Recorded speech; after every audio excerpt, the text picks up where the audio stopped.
श्री गुरु गणेशाभ्यां नमः।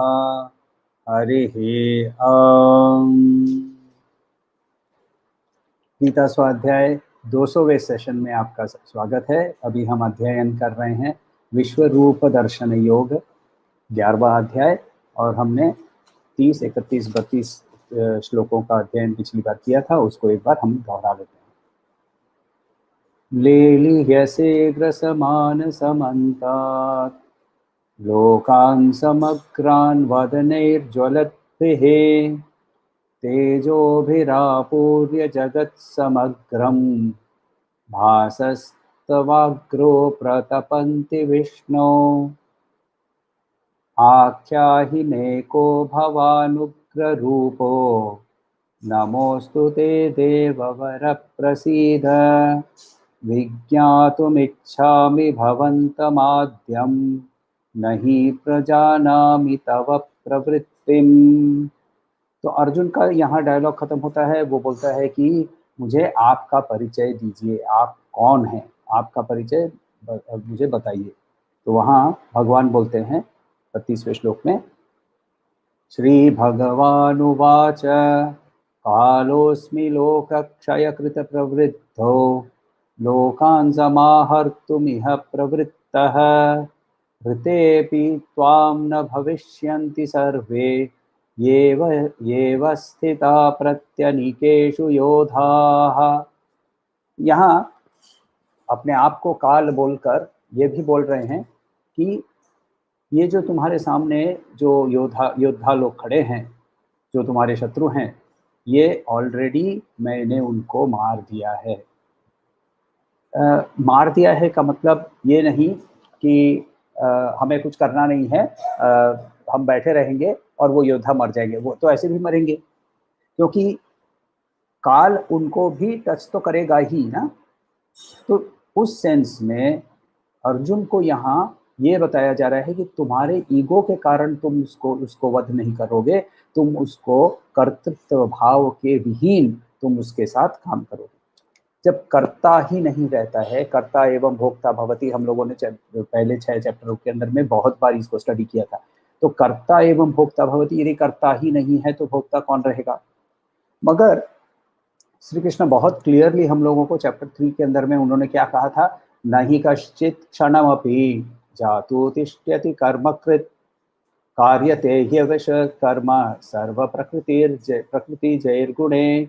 तो यहाँ क्या कहते हैं, वो ये कह रहे हैं कि ऐसा कोई नहीं है जो कि एक्शन के बिना रह सकता है एक भी क्षण के लिए।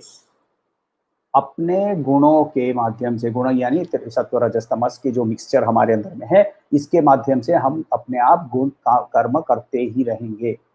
लोगों को ये इंटरप्रिटेशन होता है काफ़ी बार कि मैं अपना प्रोफेशनल काम जो है उसको त्याग देता हूँ, तो यानी मैं अब अकर्म हो गया हूँ। श्री कृष्ण उससे काफ़ी दूर तक आगे चले गए हैं। वो बोलते हैं जो हमारे शरीर के अंदर में हम खाना खाते हैं, हम मल त्याग करते हैं, हम नहाते हैं, हम सोते हैं, हम सांस लेते हैं, ये भी कर्म है। जब हम सो जाते हैं शरीर बंद हो जाता है, मगर मन फिर भी काम कर रहा है। मन भी जब डीप स्लीप में, सुषुप्ति के समय जब मन भी बंद हो जाता है, तब उसके समय हमारे जो ऑर्गन्स हैं, हमारे जो भीतर जो हमारे ब्रेन है, हमारा हार्ट है, हमारे लिवर है, हमारा डाइजेशन चालू रहता है। तो कर्म विहीन हम हो ही नहीं सकते हैं। मगर यदि हर एक एक्शन को यदि मैं कर्तव्य समझकर करता हूँ और उसके रिजल्ट को यदि मैं यज्ञ समझकर ऑफर कर देता हूँ, तब फिर मुझे कर्म का फल इफेक्ट नहीं करता है। ये हम लोगों ने पहले ही सीख लिया था। तो इसीलिए ऐसा कर्म जो है वो भी सिद्ध होता है। सिद्ध का मतलब दो होता है, एक होता है कि पकाया हुआ, अच्छी तरह से पकाया हुआ, और दूसरा मतलब होता है कि वो अच्छी तरह से किया हुआ। तो दोनों ही सेंस में ये कर्म ही अपने आप ही सिद्ध हो जाता है और उससे हमें सक्सेस मिलती है। हालांकि सक्सेस या फेलियर हमारा लक्ष्य नहीं रहता है। और इसी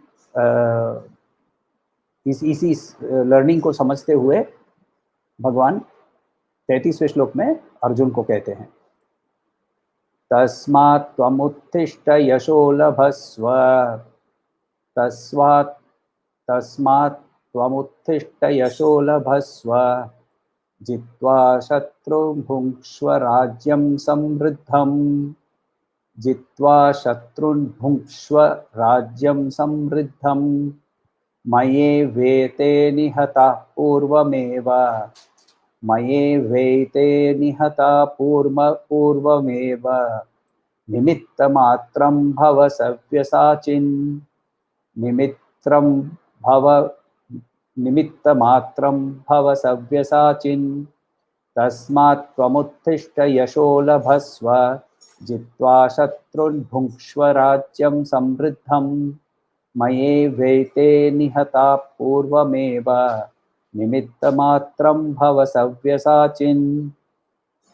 यहाँ निमित्त मात्र बनो, राम प्रसाद करके एक काली भक्त थे, उन्होंने एक बंगला में बहुत सुंदर सा एक गाना लिखा है, तुम्हार कर्म तुम्ही करो माँ लोके बोले कोरियामी। तुम्हारा कर्म तुम करते हो मगर लोग कहते हैं कि मैं करता हूँ। तो जब सारे एक्शंस जो हैं, जो भी हम करते हैं वो प्रज्ञा के माध्यम से करते हैं, मगर हमारा ईगो जो है वो उसको हमारे मैंने किया, ये हमारे अंदर में एक कर्तृत्व भाव आ जाता है और इसीलिए मैं बोलता हूँ फिर मैं कर रहा हूँ। तो जब हम उस प्रज्ञा के वर्किंग के अवेयरनेस से हम जब काम करते हैं तो फिर क्या होता है, हर एक एक्शन जो है वो एक पूजा बन जाती है। हर एक एक्शन एक पूजा बन जाती है, हर एक एक्शन एक एक यज्ञ बन जाता है। ब्रह्मार्पणम ब्रह्म हवि ब्रह्माग्नो ब्रह्मणाहुतम ब्रह्मैव तेन गंतव्यम ब्रह्म कर्म समाधिना। तो सब कुछ ही ब्रह्मन है, ब्रह्मन को ही मैं वापस ऑफर कर रहा हूँ। ये बहुत क्लियरली हम लोगों को चैप्टर 4 में श्री कृष्ण ने सिखाया था। तो क्या होता है कि जैसे ही मैं ऐसे करके काम करता हूँ तो फिर मेरे पीछे जो बैकपैक वासनाओं का था ना, उससे मुझे छुट्टी मिल जाती है। तो फिर टीचर अब बोलता है कि अच्छा तो अब तुम सब कुछ ठीक से करने लगे हो, तो अब और सब कुछ तुम मुझे ही दे देते हो, तो कोई बात नहीं, अब तुम बैकपैक मुझे छोड़ मेरे पास छोड़। बैकपैक से वहाँ तुम मुक्त हो गए। और जैसे ही हम बैकपैक से मुक्त हो जाते हैं उसको, वैसी अवस्था को जीवन मुक्ति कहते हैं। तो ये मुझे यदि मुक्त करता है ऐसा, तो इसीलिए यहाँ श्री कृष्ण बहुत क्लियरली क्या कह रहे हैं कि ये जो सर्कमस्टेंसेस हैं, हमारे लाइफ के जितने सर्कमस्टेंसेस हैं, जो अब देखिए अर्जुन का ये प्रेजेंट अभी का सर्कमस्टेंस क्या है, उसका प्रेजेंट सर्कमस्टेंस है द्यूत क्रीड़ा उसके भाई ने खेला, उसके ऊपर उसका कोई कंट्रोल नहीं था। हाँ, इन्फ्लुएंस करने की कोशिश कर सकता था, बोल सकता था कि नहीं भैया मत खेलो, ये उचित नहीं है। तो उसने अर्जुन को भी दाव पे लगा दिया, उसने लास्ट में द्रौपदी को भी दाव पे लगा दिया। द्रौपदी को दाव पे लगाने के बाद द्रौपदी का चीरहरण हुआ। ये सब कुछ जो है इस पूरी घटना चक्र के ऊपर उसका कोई कंट्रोल नहीं है, मगर उस घटनाओं के प्रति हम रिस्पॉन्ड कैसे करते हैं ये हमारे कंट्रोल में है। घटना के ऊपर हमारा कंट्रोल इसीलिए नहीं है क्योंकि वो प्रारब्ध से आता है, यानी तीर चला देने के बाद उस तीर के ऊपर हमारा कोई कंट्रोल नहीं रहता। तीर लक्ष्य पर पहुंचेगा कि नहीं, मान लीजिए हम लोग एक तीर चला रहे हैं किसी हिरण के ऊपर, नहीं मारना है बट ये एग्जाम्पल है, तो तीर हम हिरण की ओर चला रहे हैं, हवा का झोंका आएगा, तीर हिल जाएगा, कंट्रोल में है नहीं। हिरन हिल जाएगा, कंट्रोल में है नहीं। उस समय दूसरे कोई व्यक्ति ने कोई आवाज कर दिया और हिरन वहां से भाग गया, हमारे कंट्रोल में है नहीं। तो हम उस कर्म को सबसे हमारी बेस्ट एबिलिटी के माध्यम से, यानी तीर चलाना अच्छी तरह से सीख कर, 10 तीर चलाना एक की जगह पे, ये सब कुछ हम कर सकते हैं। योगा कर्मसु कौशलम श्री कृष्ण ने चैप्टर 2 वर्स नंबर 50 में, श्लोक नंबर 50 में कहा था। तो ये हमारे कंट्रोल में है, यानी हमारी सिचुएशन के प्रति हम रिस्पॉन्ड कैसे करते हैं ये हमारे कंट्रोल में है, सिचुएशन हमारे कंट्रोल में नहीं है। और इसीलिए ये तुम्हारा चॉइस जो है, तुम अभी कैसे रिस्पॉन्ड करोगे ये तुम्हारा चॉइस है। और ये चॉइस से या तो तुम बंधन में और घुसोगे या फिर तुम मुक्त हो जाओगे। और इसीलिए उसको हम लोगों को याद रखना है कि हमारे पास एक लिमिटेशन तो है ही, हमारा शरीर का लिमिटेशन है। हम ये नहीं डिसाइड कर सकते हैं कि हम 250 साल के लिए जिएंगे, मगर और हम ये नहीं डिसाइड कर सकते कि मुझे भूख नहीं लगेगी, मगर हम जितने दिन जिए अच्छी तरह से जी सकते हैं। हम जब भूख लगती है तो क्या खाएंगे, गला तक भर भर के रसगुल्ला खाएंगे या नहीं खाएंगे, रसगुल्ले बहुत दिन के बाद आए तो रसगुल्ला खाएंगे या नहीं खाएंगे, तो ये हमारे चॉइस है। और इसीलिए अर्जुन को बहुत क्लियरली कह रहे हैं, चूज करो, निर्णय लो, क्या करने का, उठो, तस्मात् त्वाम उत्तिष्ठ, उठो, उठ के लड़ो। वर्ड मीनिंग देख लेते हैं, तस्मात् देयरफॉर, त्वाम तुम, उत्तिष्ठ उठो, यश यानी ऑनर फेम, लभस्व जीतो, जित्वा जीत कर, शत्रुन जो तुम्हारे जो शत्रु हैं उनको, भुंक्ष्व, भुंक्ष्व का मतलब एंजॉय करो, राज्यम अपना राज्य का, समृद्धम जो कि बहुत प्रॉस्परस है, जिसमें लक्ष्मी वास करती है, मया मेरे से, एव इंडीड, एते ये सब, निहता इनको मारा हुआ, पूर्वम ऑलरेडी, एव निमित्त मात्रम सिर्फ इंस्ट्रूमेंट बनकर, भव तो बनो, सव्य साचिन, सव्य साचिन का मतलब होता है, सव्य का मतलब होता है बायां, साचिन साची का मतलब होता है स्ट्रॉन्ग, तो यानी जिसका बायां हाथ भी स्ट्रॉन्ग है, यानी एफर्टलेसली, जो कि बोलते हैं ना हम लोग बायां हाथ का खेल, तो वैसे बायां हाथ का खेल करके इन लोगों को मारो, क्योंकि ये ऑलरेडी मर चुके हैं, तुम तो सिर्फ निमित्त हो। श्लोक को हम और एक बार देखें, तस्मात् त्वमुत्तिष्ठ यशो लभस्व, जित्वा शत्रुन् भुंक्ष्व राज्यं समृद्धं, मयैवेते निहताः पूर्वमेव, निमित्तमात्रं भव सव्यसाचिन्। अर्जुन को एक डिजायर था कि स्पेसिफिक कुछ देखने का। क्या था उसका डिजायर? मैं मरूंगा कि नहीं, क्योंकि बॉडी का आइडेंटिफिकेशन है, और जब तक हमारे पास बॉडी का आइडेंटिफिकेशन होता है हमको मृत्यु का डर होता है। तो मृत्यु के डर के कारण उसको भी इच्छा थी कि ये जानना कि कौन जीतेगा। नॉर्मली ये सब कुछ टू दैट एक्सटेंट हमारे कर्मों से डिसाइडेड है, मगर हमारे कर्म का फल कितने दूर तक, क्या क्या इसके कॉन्सिक्वेंस होंगे, ये हमारे को पता नहीं होता है।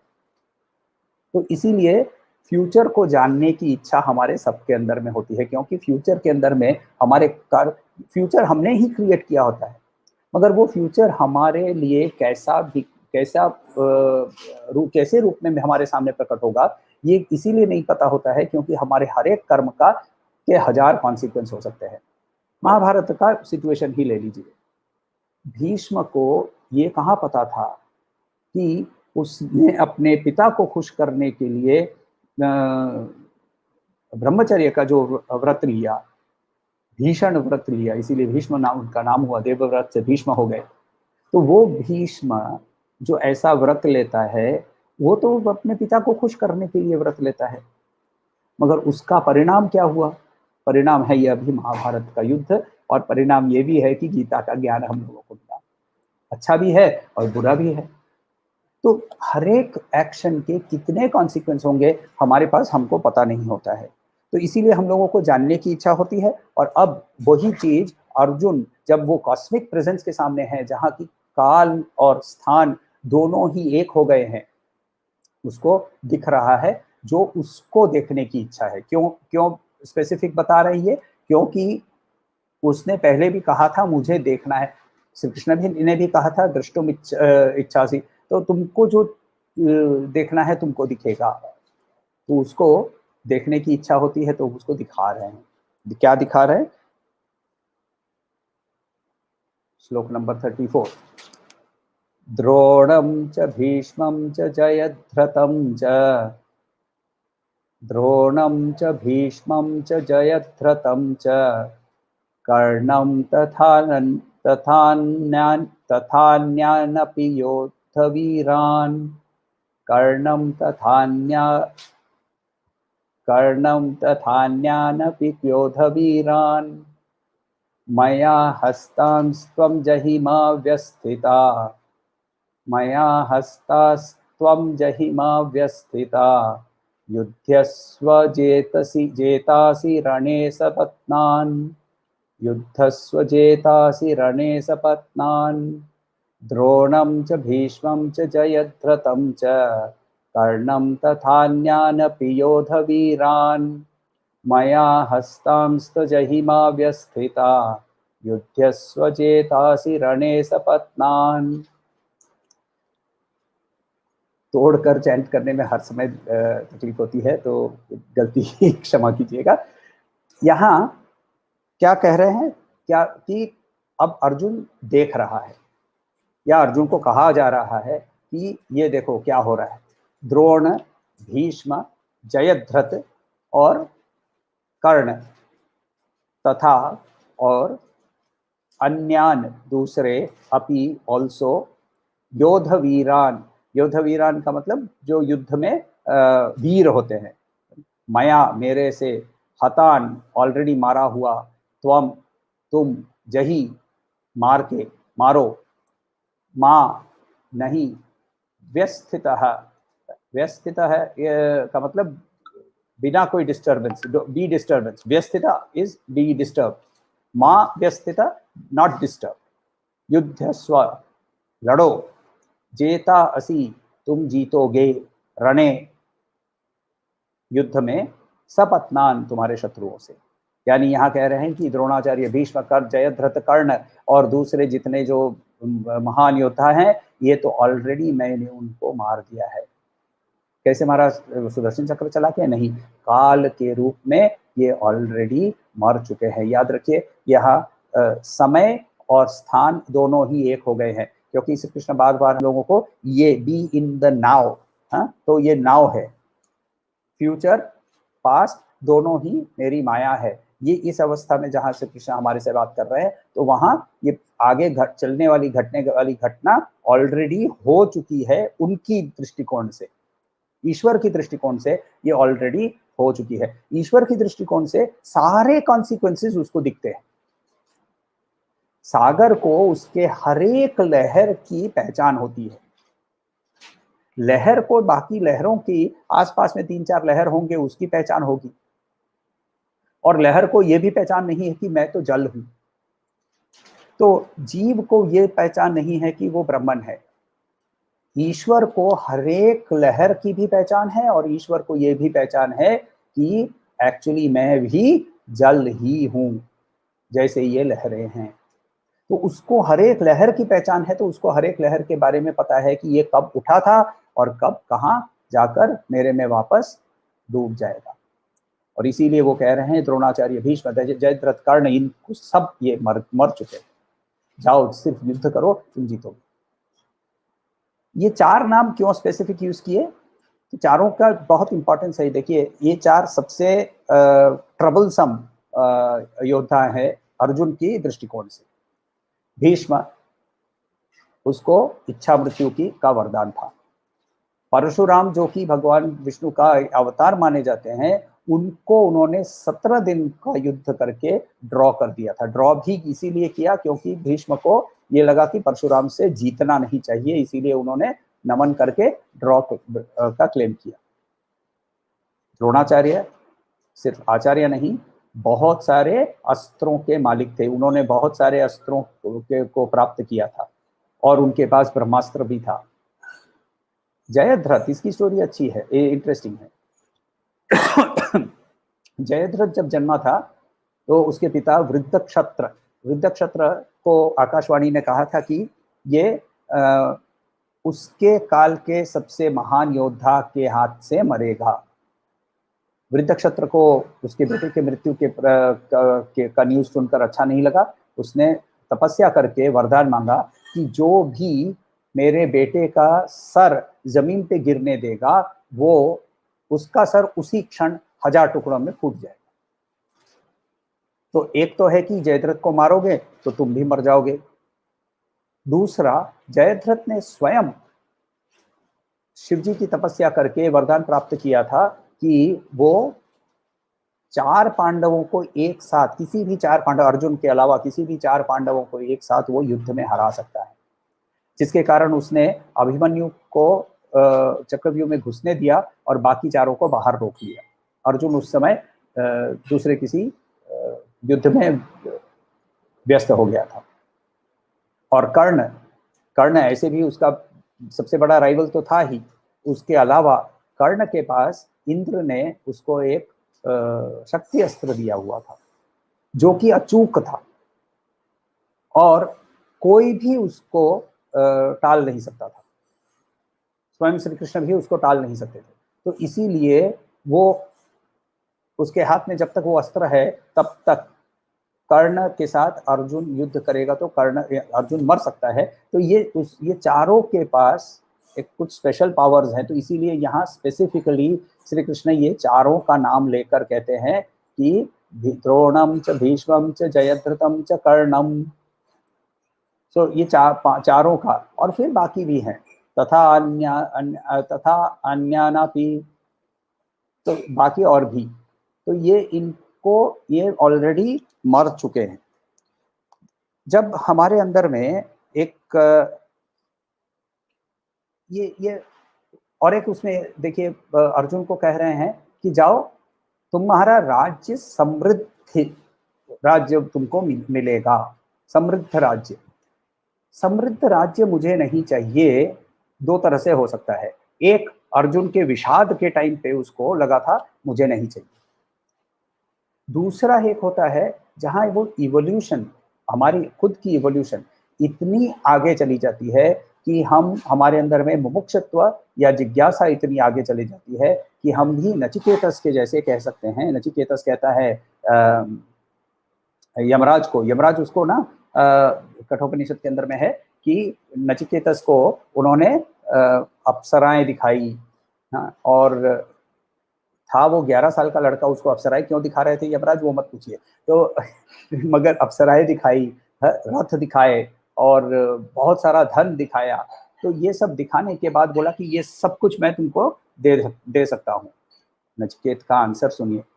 शोभावा मर्तस्य दंतके सर्वेन्द्रियाणां जरयन्ति तेजः अपि सर्वं जीवितम् अल्पमेव तवैव वाहस्त्वव नृत्यगीते, तवैव वाहस्त्वव नृत्यगीते। वो कह रहा है यहाँ, हे अंतक यानी यमराज, मर्त्य मनुष्य ये सब भोग पदार्थ कल तक ही के लिए ही रहने वाला है।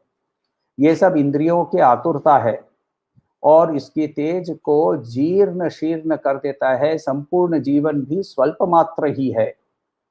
स्पेसिफिकली यूज करता है कि सर्वम जीवितम अल्पम मेव, सारे जीव जो है उनकी आयु जो है वो बहुत छोटी होती है।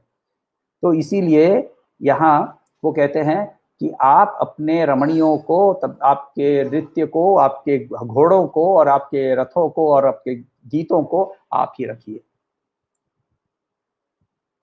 आप ही रखिए। तवैव वाहस्त्वव नृत्य गीते, तुम ही रखो। ये अलग एक टाइप का इवोल्यूशन है। मगर हमारा क्या है, हमारा तो इसको ही डिफाइन करते हुए यमराज कहते हैं कि ये श्रेयस का बिहेवियर है, मगर हमारी बिहेवियर प्रेयस की होती है।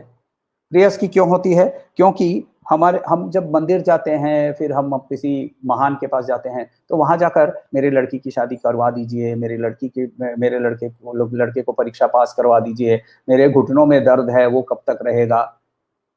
ये तो हमारा कर्मफल है,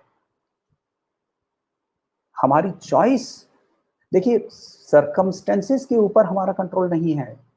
मगर हम उस सर्कमस्टेंस को कैसे रिस्पॉन्ड करेंगे ये हमारे कंट्रोल में है। तो इसीलिए जब हमारी जब चाहत प्रेयस की है और अर्जुन की भी है, क्योंकि अर्जुन अभी भी आगे तक पहुंचा नहीं है, वो मुमुक्षु नहीं है, और इसीलिए वो अभी भी समृद्ध राज्य खोज रहा है। इसीलिए श्री कृष्ण बोल रहे हैं कि जाओ कर्म करो, एक्शन के बारे में मत सोचो, रिजल्ट के बारे में मत सोचो, तुमको समृद्ध राज्य मिल जाएगा।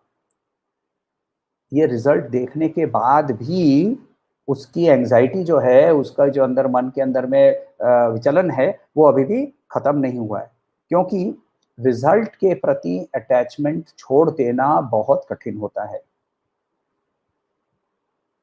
हम ये भूल जाते हैं कि आउटकम हमारे हाथ में होता ही नहीं है।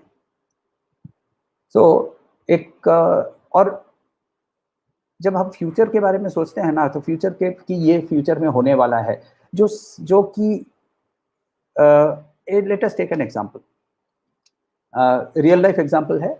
क्लास 12 की परीक्षा होने वाली है और पेपर लीक हो गया। आजकल होता है कि नहीं पता नहीं, मगर हमारे समय ये ऐसा होता था। तो पेपर लीक हो गया। पेपर लीक हो गया तो एक परीक्षा हो चुकी थी और एग्जाम को स्थगित कर दिया गया। एग्जाम को स्थगित करने के समय दो तरह के रिएक्शन हम लोगों ने देखे। एक होता है जो कि अच्छे स्टूडेंट्स थे, वो बहुत खुश हो गए कि एग्जाम कैंसिल हो गई।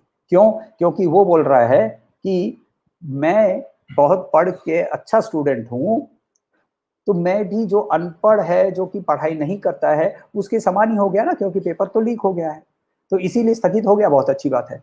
और जिसके हाथ में पेपर आ गया था मगर परीक्षा नहीं दे पाया और खुद पढ़ाई उसने की नहीं थी, वो बहुत दुखी होता है। तो ऐसी सिचुएशंस हमारे सामने हर समय आते रहती है। रिजल्ट सामने फ्यूचर का हमारे सामने अभी आ जाए तो हम लोग विचलित ही हो जाते हैं। उसके कारण अर्जुन के अंदर में विचलन अभी भी खत्म नहीं हुआ। तो आगे देखते हैं कि वो उसके बाद कैसे बिहेव करता है, वो हम लोग बाद में देखेंगे।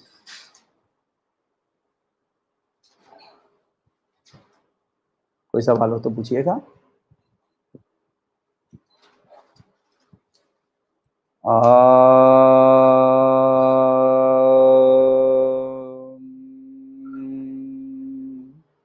शांति शांति शांति।